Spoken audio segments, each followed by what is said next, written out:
Yo, I had a crazy thing happen though this weekend. What happened? After the workout, I went to meet my friend Alex and his girlfriend for sushi at Sugarfish. Oh, the best. So good. Which one? We went to the Soho one, and the Okay, nice. service was horrific. Really?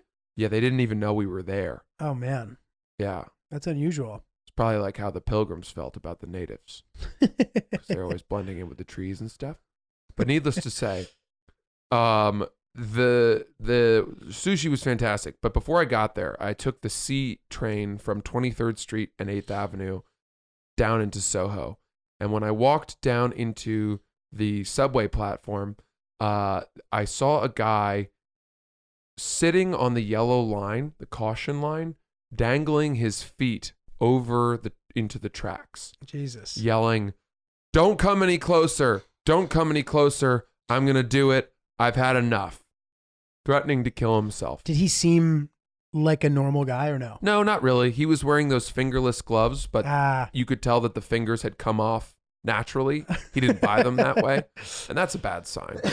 You know? Yeah. If the fingers of your gloves have come off and you don't replace them, you're poor. So he was down there and people were kind of like, "Oh my God, what do we do?" But then a lot of people took their phones out to start filming.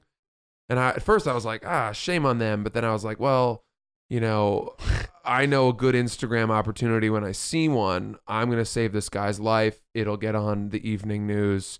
That will turn the public tide of opinion about me. And all the front page Francis Ellis Google hits will go from being Francis Ellis makes fun of dead girl to heroic Harvard graduate saves homeless man with fingerless gloves in the subway. So I crouched down to get down to his level. And I said, "Hey, buddy, you know," by the way, I should add, I had a really good outfit on. I was wearing a long coat with a hood popping out the back, which is a cool look. Yeah. I had some boots on and nice fitting jeans. So I knew that whatever clip ended up on, you know, the New York Post or whatever, I was glad that I had dressed so well for the occasion. The hero fantasy coming to life. Dude, it really was. And we've talked about it so many times. Now, admittedly, in my hero fantasies, I'm not saving a homeless person, right? Do they really need to be saved? So maybe I should have let this one go. But he was making all these, you know, gestures. "Hey, get away from me." And I crouched down to his level and I said, "Hey, buddy." I had seen that the clock for the train said 3 minutes. So we had a little bit of time. And I got down to his level and people were filming us. And I said, "Hey, buddy, you know, are you all right? Let's get you away from the line." And he goes, "I don't have anything. I have nothing left to live for. Nobody cares about me. Nobody will give me money for food. What's the point?" And I said, "Listen, let's go get you some food. I'll come with me and I'll take you." And he goes, "Oh, are you sure?" And I said, "Yeah, come on, let's get you away from the line." And he said, "Okay." And he stood up. And we pulled him off the line. By this point, we stepped away from the yellow line and the train came and settled. I could see it coming and it settled in. So he was safe from that. Nice. So I felt like Well my done, job was kind of done. And I was disappointed that more people weren't clapping. That's what I was wondering. Do people clap? Yeah, no. But then I looked in my wallet and all I had was a $50 bill because I'd been paid for a spot the night before. And I really like $50 bills. That's probably my favorite denomination. You see more hundreds than you see 50s. Absolutely. And it's so rare for me to get one that I wasn't about to give this guy, you know, a $50 bill.